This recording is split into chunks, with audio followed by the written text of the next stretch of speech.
গণতান্ত্ৰিক নাগৰিক সুৰক্ষা মঞ্চ চমুকৈ এনএছএমৰ এখন গুৰুত্বপূৰ্ণ সাধাৰণ সভা আজি চাঞ্জাৰীনগৰ চিমেণ্ট চাপৰ স্থিত সংগঠনটোৰ মুখ্য কাৰ্যালয়ত অনুষ্ঠিত কৰা হয়। এনএছএমৰ সভাপতি জাৰিমিন নাৰ্জাৰীৰ সভাপতিত্বত অনুষ্ঠিত হোৱা সভাৰ উদ্দেশ্য ব্যাখ্যা আগবঢ়াই এনএছএমৰ সাধাৰণ সম্পাদক তুলন সোণোৱালে। সভাত সংযুক্ত বড়োগণ মঞ্চৰ সভাপতি মনোৰঞ্জন বসুমতাৰীয়ে কয়, কোনো এখন চৰকাৰে নৈপৰীয়া কৃষিজীৱী ৰাইজৰ সুৰক্ষা আৰু উন্নয়নত গুৰুত্ব দি অহা নাই বুলি অসমৰ তদানীন্তন মুখ্যমন্ত্ৰী সৰ্বানন্দ সোণোৱালে বিভিন্ন সময়ত ব্ৰহ্মপুত্ৰ খনন আৰু নদীৰ দুয়োপাৰে এক্সপ্ৰেছ হাইৱে নিৰ্মাণ কৰি নৈপৰীয়া অঞ্চলৰ সুৰক্ষা আৰু উন্নয়নত কাম কৰাৰ আশ্বাস প্ৰদান কৰিছিল আৰু যোৱা বিধানসভা নিৰ্বাচনত দেশৰ গৃহমন্ত্ৰী অমিত শ্বাহে বানমুক্ত অসম গঢ়াৰ নিৰ্বাচনী প্ৰতিশ্ৰুতি প্ৰদান কৰিছিল। কিন্তু সেইবোৰ এতিয়া সকলো ফুটুকাৰ ফেনলৈ পৰিণত হৈছে বুলি বক্তব্য ৰাখি বিজেপিৰ নেতা আৰু চৰকাৰে প্ৰতিশ্ৰুতি পালন কৰি নৈপৰীয়া কৃষিজীৱী আৰু খিলঞ্জীয়া ৰাইজৰ জীৱন সম্পত্তি সুৰক্ষা দিবলৈ দাবী জনায়।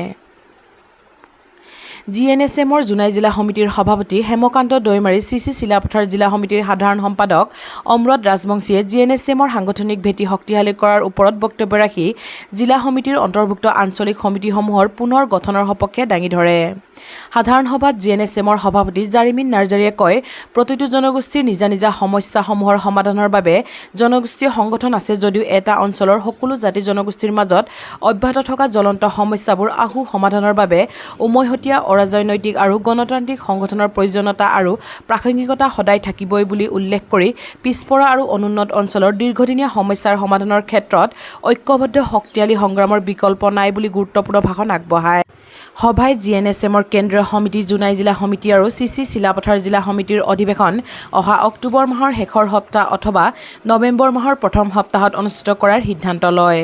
গণতান্ত্ৰিক নাগৰিক সুৰক্ষা মঞ্চৰ সংবিধানখন ইংৰাজীৰ পৰা অসমীয়া ভাষাত অনুবাদ কৰা এনএছএমৰ ধেমাজি, লখিমপুৰ, ঢকুৱাখানা, ডিব্ৰুগড়, তিনিচুকীয়া, শদিয়া জিলা সমিতিকেইখন পুনৰ গঠন কৰা, ব্ৰহ্মপুত্ৰ, লালি, দিখাৰী, চিমেণ্ট নদীৰ বান্ধ খহনীয়াৰ স্থায়ী নিয়ন্ত্ৰণ কৰা, যুৱ প্ৰজন্মৰ মাজত বহুলভাৱে প্ৰচলিত মাদক দ্ৰব্য নিবাৰণত সজাগতা সৃষ্টিৰ গুৰুত্ব আৰোপ কৰা, জোনাই ৰক্ষা কৱচ প্ৰবাহ সংৰক্ষিত বনাঞ্চল সুৰক্ষা প্ৰদান কৰা, চিগাত আধৰুৱা হৈ থকা ঔদ্যোগিক প্ৰশিক্ষণ প্ৰতিষ্ঠানখন নিৰ্মাণ সম্পূৰ্ণ কৰি পাঠদান আৰম্ভ কৰা আদি দাবী জনাই প্ৰস্তাৱ গ্ৰহণ কৰে। এটা আন্দোলন তাত কিন্তু আজিলৈকে ভূমিপট্টা পোৱা নাই মানুহ। অখিল গগৈয়ে তাৰ পৰাই যিটো সাংগঠনিক কাম কাজ তাৰ পৰাই আৰম্ভ কৰিছিল।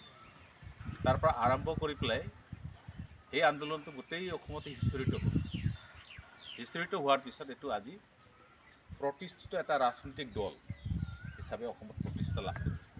সেই সংগঠনৰ পৰাই যিটো ৰাইজৰ দল বুলি কয়। কিন্তু আমি ইয়াত এটা বৃহত্তৰ অঞ্চল, জোনাই ধেমাজি অঞ্চলত ইয়াত যিহেতু আমি এটা সংগঠন চলিবলৈ হ'লে কিছুমান তাৰমানে কিবা লাগে, ইছ্যু লাগে আৰু সংগঠন কৰিবলৈ যথেষ্ট থল আছে ইয়াত আমাৰ এই অঞ্চলত।